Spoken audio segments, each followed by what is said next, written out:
Hello and welcome to today's RailVEDA. Do you ever wish that you could take photos of your model trains that are so awesome that they're worth framing and putting up on your wall? Well, it would be cliched of me to say that there are no rules to photography and that's the only rule. All you need is a good camera and tripod and then you're fine. But I would actually be wrong in saying that, because there are actually some composition rules which you can use which would really enhance your photos. And when you're familiar with them, you'd be surprised at just how universal they are. You see them everywhere, even in my railway videos, generally in railway photography even. And what I'm going to do today is use these composition rules and tips to help you take awesome railway pictures.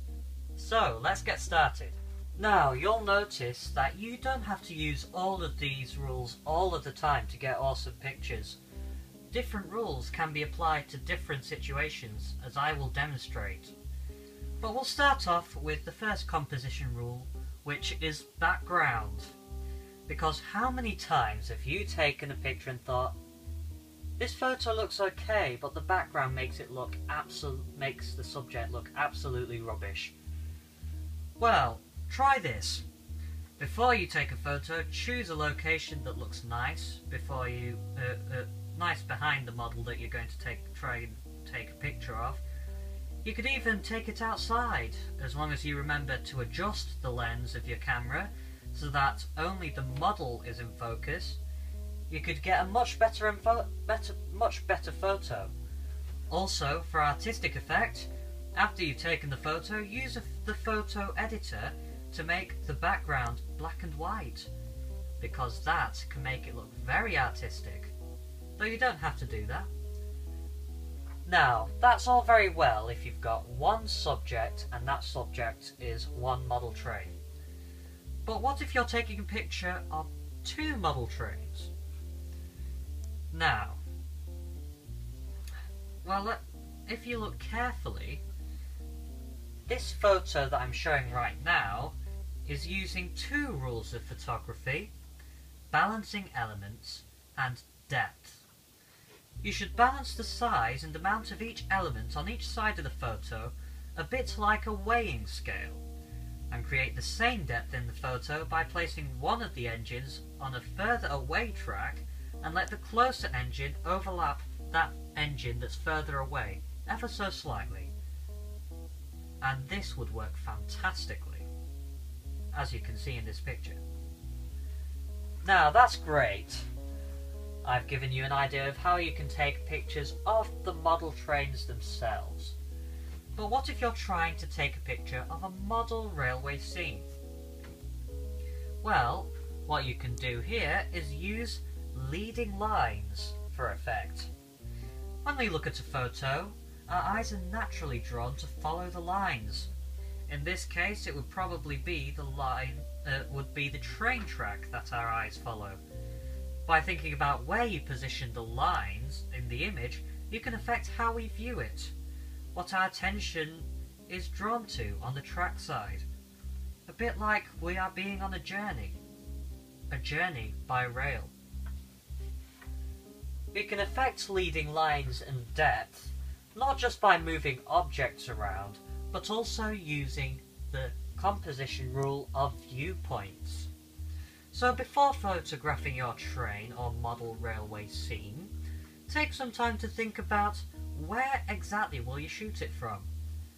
Our viewpoint has a massive impact on the composition of our photo, and as a result it can greatly affect the message that the shot conveys. For example, taking a photo from low down could make big engines look bigger, and taking pictures from a high angle could make tank engines look smaller, cuter. Now, say you're taking a picture of a fast train, like a really fast train. You could make it look like it's charging straight at you by taking a picture of it face up. When you're doing this, you're probably going to use the composition rule of symmetry. Symmetric images can be very eye-catching and draw your eyes to any object that tries to break the symmetry. You could use this to your advantage. You could use it to promote something, spread the message about something, or even place something to break the symmetry that would make the viewer laugh. But that's not all. The world is full of objects that make perfect natural frames, such as trees, archways, hills, buildings. Whenever you come across these natural frames on your model railway layout, why don't you make the most of them? And you'll find that there's quite a good effect. And you won't regret it.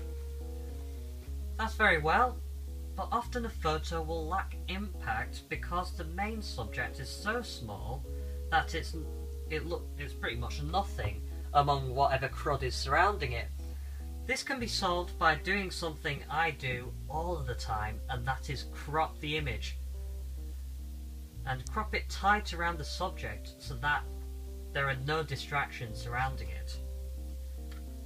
Now that's awesome, isn't it? You have some composition tips that have been proven to work. But there's one composition rule that is even more important than everything that I've just said. Everything put together. Without it, none of these tips would have been discovered. And that's experimentation. The rules of taking great photos will probably go on further because they're not just rules. You cannot tell whether a photographic idea works or not until you've tried it. And you cannot be creative when it comes to photography without following its only rule, and that rule is, indeed, experimentation. So, thanks a lot for watching today's RailVEDA. I hope all these tips have helped you. If they have, please do leave a like and a comment below telling me how much of a help it was. And also don't forget to consider making a small investment in the wonderful little wall fillers that I've made.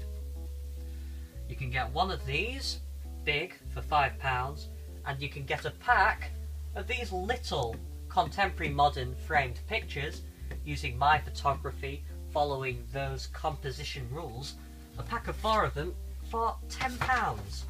Pretty good, don't you think? But yeah, by the way, tomorrow I'll be temporarily abandoning the standard RailVEDA to return to the flagship series of my model railway collection.